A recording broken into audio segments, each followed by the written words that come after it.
because she needs to be in the structure. She cannot, okay, doesn't matter. She knows that she has to come here.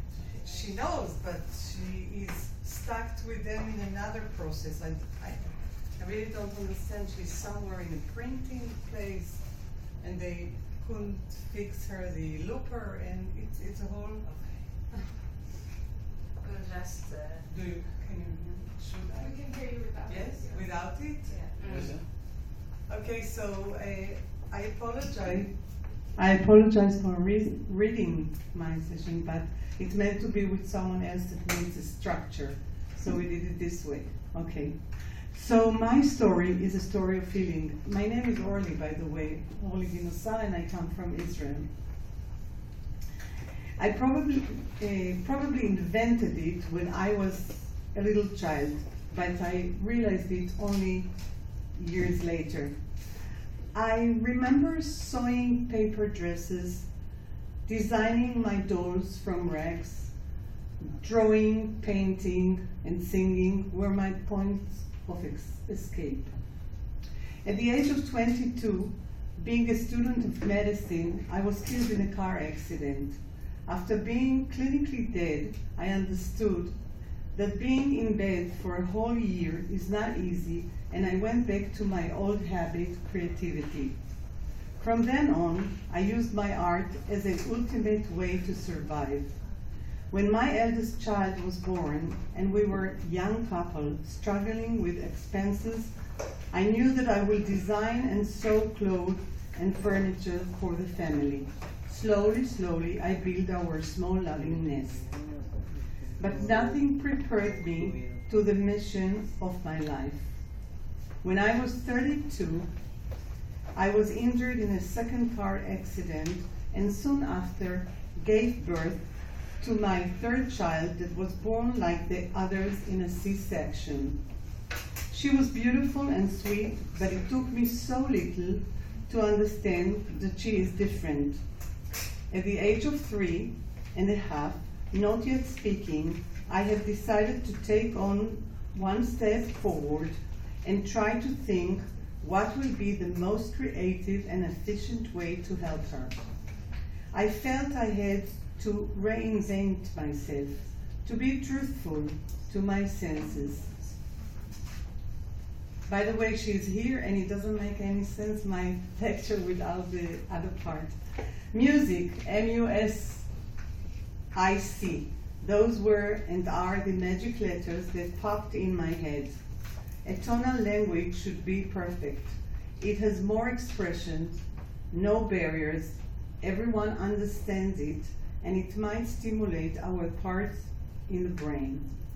The music should speak where the words are silent. That is what I thought. It will wire or unwire or rewire the brain, and with its enlightenment, it will brighten some cells that were shut down. Alma Mater, the allegoric duo word for the mother that nourishes and cherishes, dressed and addressed me towards my art and compassion and the Venetian creativity. There are several languages of communication. The easiest is the language of speaking with the help of agreed patterns and codes. Body language is always also a set of gestures to express ourselves, and there is the tonal language, the one that Ronnie uses by singing. This is Ronnie, by the way. Birds are using the tonal language, and we are fascinated by what we are and hear. They say that the music has this characteristic of calming down the wild heart. The communication between people is part of a human harmony that needs to exist. This was our way to communicate. Ronnie was my chord and I was her mouth. I expressed the words, but she decorated them. We were both mother and daughter singing the spoken Umbrellas of Cherbourg, this opera musical film from 1964 by the French Jacques Demy, trying to teach sentences, sentiments, emotions that were so blurry at that time. As hard as it was, it came out perfectly interesting and challenging. Yes, my daughter is on the autistic spectrum. I understood that I am embracing the most precious secret for my daughter's success and happiness in my arms. My old piano, which was given to me by my grandfather at the age of 10, was stripped from its wooden front panel, and it was replaced by a see-through fiberglass panel. The keys were exposed, and my child could see every sound and tone. Watching operas and singing sentences that are related to the music created a wide open space of learning opportunities. Our journey was and still very long. We had to climb steep mountains and to cross deep oceans and rivers, but we have prevailed, and the last word was not yet to be said. Later in the years, we were spreading sheets of canvas and drawing our feelings and thoughts with expressive color. We were acting out using psychodrama as an ultimate tool for expression. At the age of 55, I had my breast cancer. There was something about chemotherapy that took my voice away. Each time after a treatment, I came back home with no voice. I was sitting helpless on my sofa in my cozy, warm living room. Ronnie used to sing for me, and slowly, my voice started to emerge with hers, and my inner chords melted into my soul and spirit. When we sang together, I felt that my inner body is celebrating its freedom and love. This was my therapy, singing my sorrow out, using the voice as a bandage to my wounded body. At the age of 59, I went through a radioactive treatment where I had to be isolated from people. I was told that my clothes should be kept in black plastic bags for a long period of time. It was during wartime back home, and I had to move out from my own house all by myself. For a few weeks, I created my new wardrobe that was made of papers, newspapers, disposable tablecloth, napkins, and colorful journals. And at the end, when I was left with no material, I used the black plastic garbage bags for an evening dress. That experience added so much to my healing process. When I was 61, I was badly injured in a third car accident. I thought about the Japanese kintsugi. That art is repairing broken pottery, and had the idea that if something is broken or has scars, it is not necessarily not nice anymore. It is different but not less beautiful, and maybe the repairing will even make it nicer.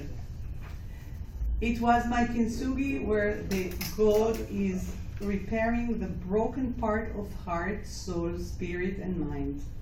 I developed my own phototherapy, sitting on a wheelchair and rolling around with my smartphone in one hand or on my lap, and taking pictures of smashed body using different techniques, and then rebuilding or reshaping it. I have been doing it for over a year. I was crocheting my tears into an homage for Frida Kahlo and other artists, dolls and figures from the classical literature.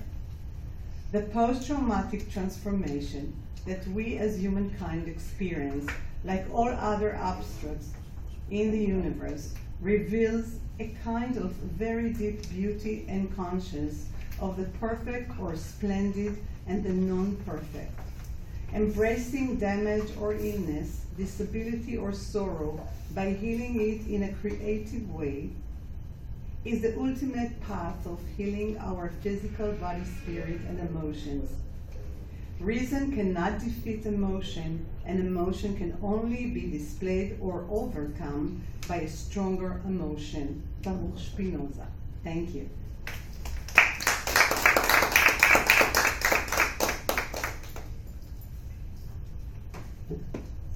My other part meant to be Rani, the girl that just was here, and she had to sing a cappella and with a looper to sing her music, because this is her best way to communicate with people.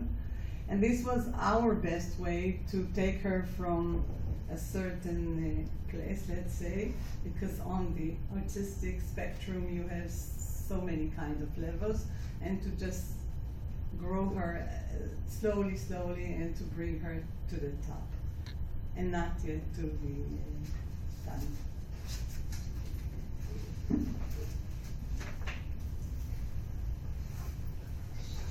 went down there. Okay. She was part of my lecture. Said it. Yeah. What can I do? You need to be flexible, right? Flexibility. Here, you see it on the wall. On the wall, look at the pictures on the wall. It's the same. Here, Yeah. you see? Yeah. Yeah. Yeah. So who's the next one?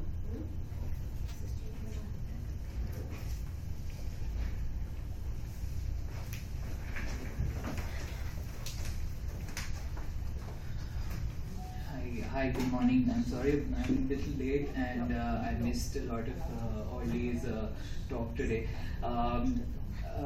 I come from a very non-artistic background. I would say that's me at work. I'm basically a banker by profession, and I just happen to be in the art space because of my family and because of where we've been. So it sounds very traditional. We were a middle-class family. I was good at academics. And my parents wanted that I should go to a good college, so I studied engineering, went to IIT Delhi. Sounds very traditional, but I think the unique power in this story was that from a very early age, my parents always encouraged me to also look beyond academics. At a very young age, my mother had started sending me to art classes in the evenings after school. So I was involved in a lot of charcoal painting, in watercolors, in pastel colors, things like that. And I was also a part of the school choir. So I'm a vocalist, I sing, and I was a part of the school choir, which went on to different schools and won several competitions. And along the way, I think what my parents have managed to inculcate in my otherwise traditional and very technical background is this whole value of the arts, value of maybe the sound, music, dance, and the creative arts in general. So in the process, I've become very deeply connected to art. When I went to university, somehow I moved beyond the creative arts and music. I moved on to dancing. I auditioned for the Dance Society and I was just selected, and I went on to be the director of Choreography Society in the university. So really been touching with various art forms in general, and that is what I want to draw from my experiences, draw from my examples, and give some examples of how in our day-to-day life, even though my story is not as powerful as Orly's, who was able to recover from cancer because of the healing power, but I think music, dance, and art in general life can really have a huge impact in how you conduct, in how you talk to people, in how you inculcate that focus and discipline. So like I said, I was a part of the school choir, and around the time when I was 11, we were taken to sort of a showcase. The then Chief Minister of Delhi, Sheila Dikshit, had thought of this campaign in which school students would try and rally for our river Yamuna. which is the river that flows closest to this place right now. And she wanted students to run a campaign. And as a part of this campaign, we prepared a song. We prepared a sort of a piece which had music as well as instruments. I was a part of it as on a vocal basis, and through that we presented a song in front of maybe 5,000 people at that time, including the chief minister then. And I thought that at that point, while singing, the healing power of music really transcended to all people in the auditorium, and they could really feel the emotion about how we need to save our rivers. And in a way, indirectly, maybe not as strongly, but in a very small way, through our music, we were able to, I would like to put it as heal the river Yamuna. So that was one of my earliest experiences in terms of healing with music. In terms of healing with art, like I mentioned, I was going to art school after I completed my classes in the morning, and from there I came to know of this competition, a nationwide competition, which is coincidentally organized by McDonald's, and I submitted my entries, and there I was selected, and our paintings were printed on greeting cards. And once these greeting cards were ready, they were then sold by McDonald's. We had proceeds that were generated from the sales of these greeting cards were then used for underprivileged children who were blind and who needed surgery to basically take care of the eyes. So through this indirect, starting from art, then getting onto a greeting card, then fundraising, and finally eventually reaching to a point where poor children could see again, I thought that was a beautiful way in which we are seeing the healing power of art in that sense. The third example I want to talk about is more from my recent experiences. Like I said, in university, I was part of the Choreography Society. The Choreography Society was, we did a lot of pieces and themes which used to drive social change and therefore heal the society broadly. But once I came out of university and once I started working in the analytics and finance space, I really found myself not as much engaged, because I was kind of at a personal level losing that personal touch, losing that creative outlet. So at that point, I started again revisiting and training again. So now I'm currently a part of the DanceWorks Academy in Mumbai, where I train in ballet, jazz, and contemporary. So that really helps me build a lot of focus, build a lot of discipline. It also obviously is a huge stress buster. After 2 hours of ballet, I feel like I can do anything in this world. Creates a lot of discipline, and more than anything else, I think in our day-to-day life, we just keep moving on, we keep running, we keep competing, and in somewhere in the process we forget that we are also humans and we also need to interact with one another. So that is something that this training in dance has really helped me. And while the other examples I gave were more related to healing the society and healing the poor, dance for me has been more of healing myself. Being able to cope with stress, being able to cope with ambiguity, being able to cope with the different scenarios that happen in a day-to-day basis. And even though I'm a banker by profession, and that kind of ties to the Women Economic Forum, I think that the healing power of the creative arts in general have shaped me as a person and have helped me to navigate this world, this often competitive and often cutthroat world of business. So, thank you.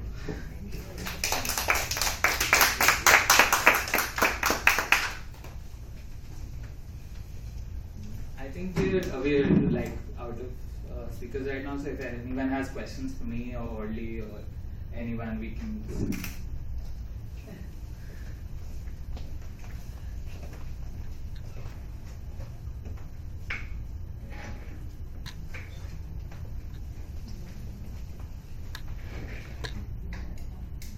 I very recently, Mahima, my sister who has come with me, she was she as a part of her coursework, she is doing dance therapy for autistic children. So do you want to talk about that?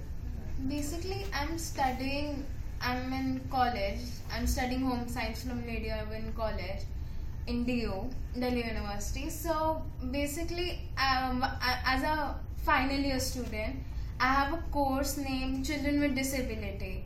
So in that, we had a practical on the basis of we have to make a particular game for children with disability. So I made one of the games for autistic spectrum disorders. So I made a game regarding how a child can learn ABCD, as autistic children have like very high tactile sensation as all. So I made a basic ABCD while using some creative tools, like I made A with some thread, then I made C by making a simple knotting the thread and making C out of it. Then I made B with sequences, like so on and so forth. I made different alphabets while making these using simple creative things, so that a child can learn through different textures and through different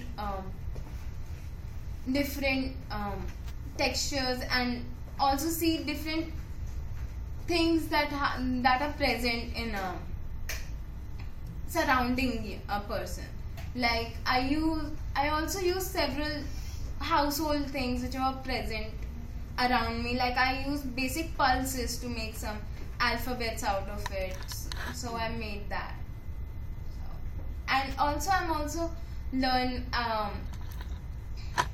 how we should deal with people with disorders and people with disability and how to treat them, and we have such courses at us. Actually, you can't learn how to deal with them. Yeah. Because each of them is different and the surprises are more than anything else. One of my teachers said that while dealing with these kind of children, you have to be more vigilant, because not every child is same. Even no two person people without disability are same. So one of my teachers was giving us example during our practical periods that she made some games, like she taught there was a session for children. So where I study, there is a nursery school for children with disability. So it's an inclusive setup. We have children without disability and children with disability. So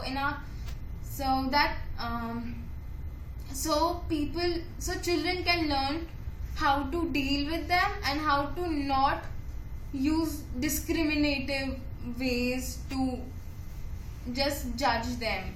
So in our school, in our college, basically she was telling us that there was they have to teach them fingerprinting. So some children like the texture of water, so they used hand, but some didn't. So what they did, they just wrapped bubble wrap around their feet and put some watercolor around and told them to step on it and make some design. So they did it, and as she was telling me this, so she also told me that it was a great experience for her to seeing that every child is different, and plus every child's tactile sensations are also different. Of course. But we mustn't forget, on top of everything and whatever is done is great, we mustn't forget that we exist as well. Yes. We, let's say in the community of the autism, you have what they call neurotypicals, which are us. And by thinking about them and them and them and producing everything for them, we lose and we forgot ourselves. And we are also human, and we are also have our needs. And what happens is that there is something happened, at least in our society in Israel, which we are a society of child-centered. Everything is about the child, which is also not very right or to do. We should be very balanced, I think. And the problem is that today the whole world is going towards the disabilities and how to help and what to create and what to invent, and maybe we should go back to nature. Whatever happens, happens. The strong survive, the others have to look for another solution. So it's great what you're doing, but maybe we should think about us also Yeah. on the road.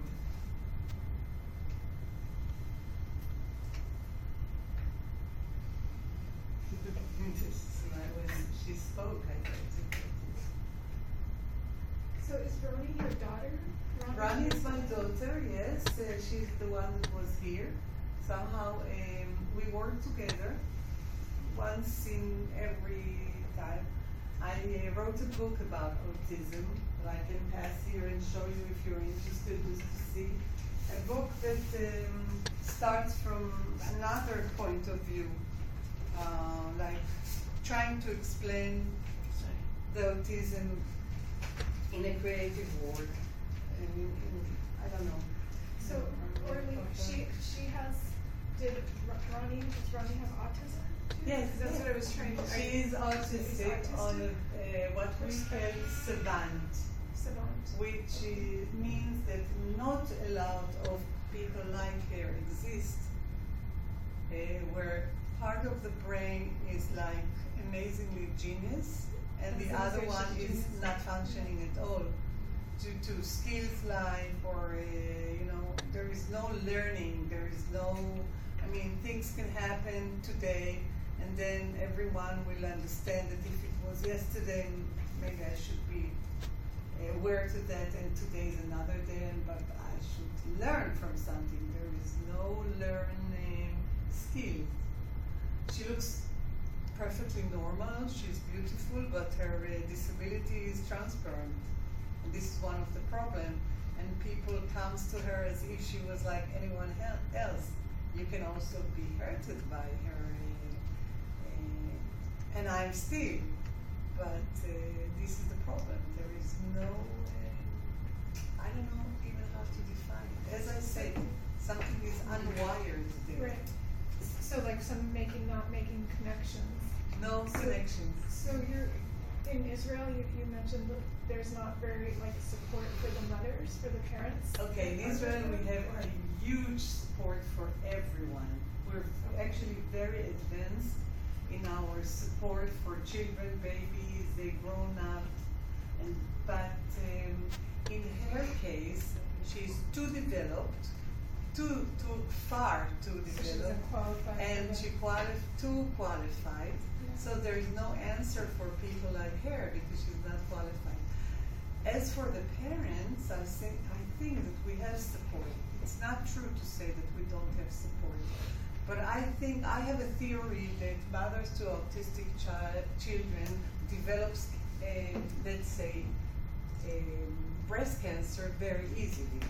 Well, it's the stress. This is something that I found out, and nobody made the research for that, but I'm sure that if somebody will do, he will realize that there is a connection. It's a big stress because you feel that you develop and you do things and you I don't know how even to express it, and then something happens and the whole thing was like erased, like you haven't done anything.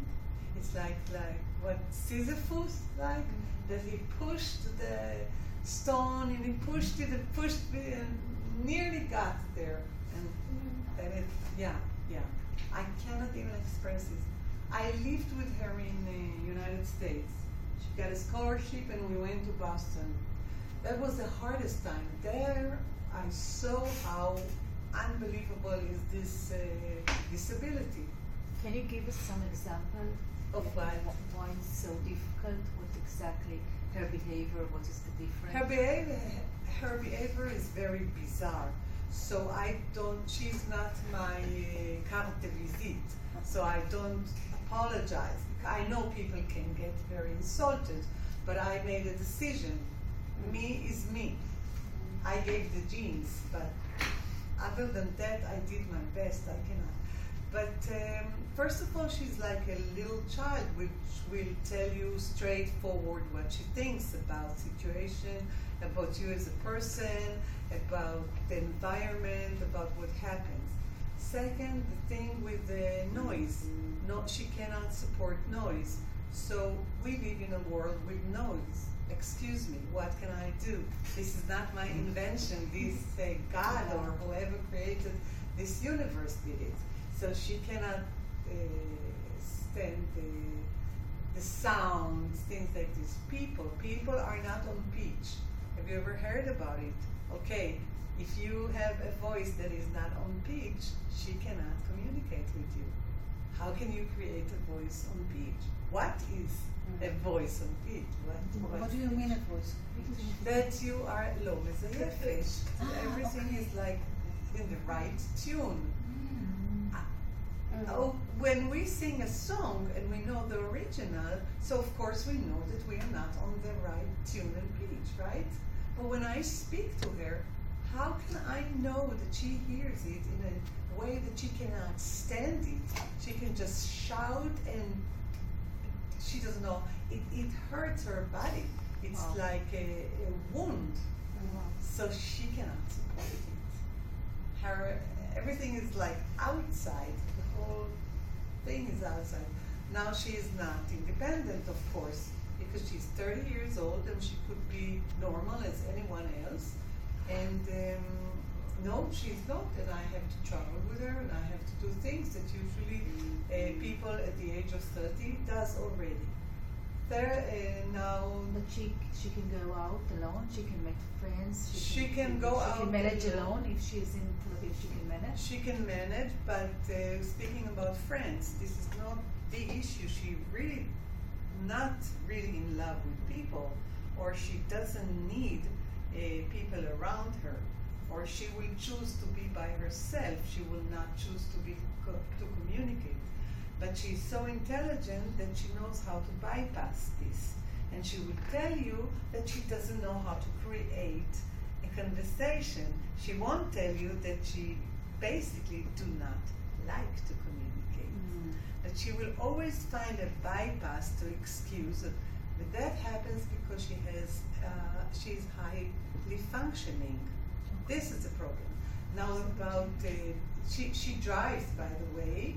We take us a few years. We invested a lot in this woman. But the government will give you the permission to drive?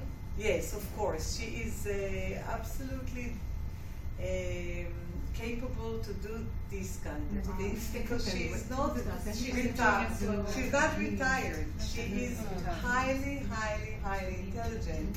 Even sometimes more than we think, because she speaks about different things and higher than we do.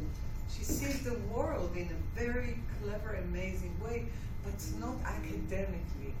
Not, not like us. We are people that we studied. We have bachelor of this and master of that and PhD. But no, she got it. She came with this kind of thing. Now she's gifted. She's gifted. Yeah. But if you see this one, you saw her here and it was like transparent. If you see her on stage, and that was I wanted you to experience the big gap between a person that stands in front of people, which for me it's hell, and for her she's a star. She stands in front of people and you can't tell anything. She's in her world, she sings. And this is her language, and she is perfectly amazing. And when she needs to speak with someone, she just like losing the words and she doesn't know what to say. And she might be very stupid even by her conversation because she says unbelievable things. And you say, hey, the gap here is like amazing. It's What is she doing during the days, during the years? She's making music? Okay, so it got worse and worse. At the beginning, of course, when she was at the age of 10 or more than that, she's going to school. She went to special schools, but not with special disabilities children, just special, spiritually special, because we're kind of family that always send our kids to different places. But nowadays, it's a problem. It's a problem. She needs only to be on stage, and if she's not on stage, she is the most bitter. I cannot even say what else. A person in the world, because she cannot sing. She says, "My life is singing. Without singing, I'm dead. I'm a dead person." Is she going to be okay now? That She is not going to be, I mean, she is being okay. It's me that will not be okay. Because I feel very bad, because part of my topic was her, and it was so beautiful, and I worked with her. So who is feeling not okay is me, but I will be blamed for that. She gonna now, they are very repetitive, you know? So they keep telling you the same thing, the same thing, the same thing, and it's very tiring, and it's even very painful that you know how perfect you are and what you're trying to do, and it's not my fault, but she will never understand that I was asked to speak. I will be the one that like screwed it up. So she will be okay. So she won't understand that she wasn't here and that this started at a certain time and she needed to be here. It's all She about her. understands. She understands, but it's only a recommendation. She sees the world in her way or rhythms. The fact that I tell her to come in time is my problem. I am the one that having problem, not her. She's perfect. So you're an amazing woman because you I don't every know. day know you are, because I have a sister, one of my nieces has Down syndrome, and it's similar because she's the high functioning, she's got the trisomy, I think, is it 23, something like that, where it's like all but 23. one It's 23, trisomy Yes. 23, so she's Yes. high functioning. Yes. So people see her and you can tell that she's Down syndrome, but not as apparent as most Down syndrome. But my sister constantly has to be vigilant, and now my niece is 13, and all the time, and some people don't understand that she needs somebody with her all the time. Every time she's eating, her food needs to be cut into tiny little pieces, Yes. like a baby, Yes. because she continually will almost choke, even when it's cut in tiny pieces, if she eats it too fast, so somebody always has to be vigilant. Yes, And- it's a and 24/7. other people don't understand, and people pass judgment, and until they have a family member or close friend that has somebody Yes. with a disability, they don't understand that because they haven't experienced it, and they're continually like, oh, well, you must not have, taught her appropriately and things like that, so it's really horrible. So you're a strong, amazing woman to be able to come and... I don't know if I'm strong. You see, I was sick, and I think that the sickness... Well, that's the is- stress. Yes. And it is, there's proves that I'm not research. strong. No, but you overcame it, so you are strong. And She's right. you're here sharing your story. You are strong. You wouldn't be here sharing this with us if you weren't strong.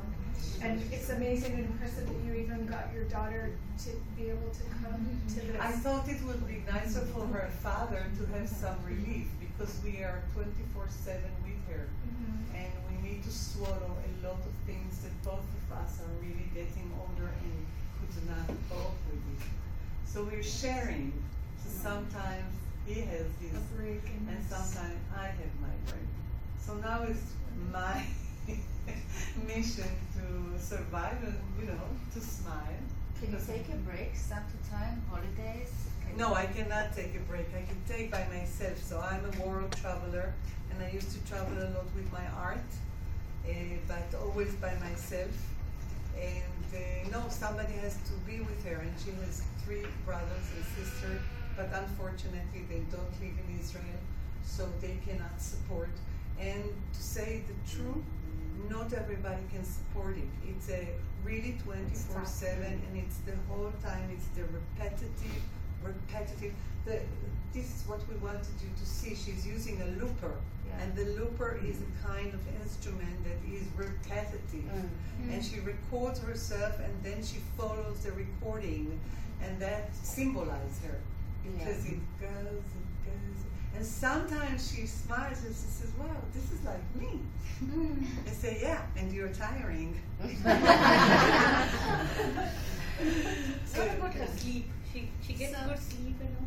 Oh yes, she is very much aware to herself when it comes to her comfort, but she may not remember to do basic things. Let's say if she will not have food, so maybe she won't eat because she didn't have food.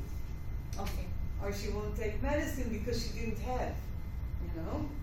It's always, we are the one that, it's our fault. If we would supply, she would have. Sleep is normal. Sleep is not on So she finds out. She's got some way with it. She's No, fine. but she has an hour at 10 o'clock, I think. At 10 o'clock Yeah, she we have gets to her go, yeah, reward. yeah. Now she's 5 getting minutes. she's going to sing. I don't Hopefully, know. okay. Yeah, Hopefully. hopefully she's going to sing now at the Tango Hall. Really? So now we're going down. And I have to Aren't tell there you any, that she sings inclusive like an angel. set up schools in Israel? Really? Because in India, we are trying. Indian government is trying to build inclusive set up schools. We have So everything in Israel and you're invited. They call alut and they do unbelievable things for the families, for the children, for the babies. They travel all over the world. Actually, I have with me something that they, when I lecture for them, so I have something that I always show on the screen that says what they do. First of all, the parents' acceptance is first required. Exactly. Because in our society, we It's come all from not- an Indian society. Most of the time, the parents don't accept the child is not normal. plus They need people, special care. plus I think maybe we should, because there's only 5 minutes and we need to see if she's going. If you can go now you can understand that Yes. why we were stressed not to. Thank you very much. Thank you. Whoever listened. excuse me, ma'am. You have to photograph. A picture.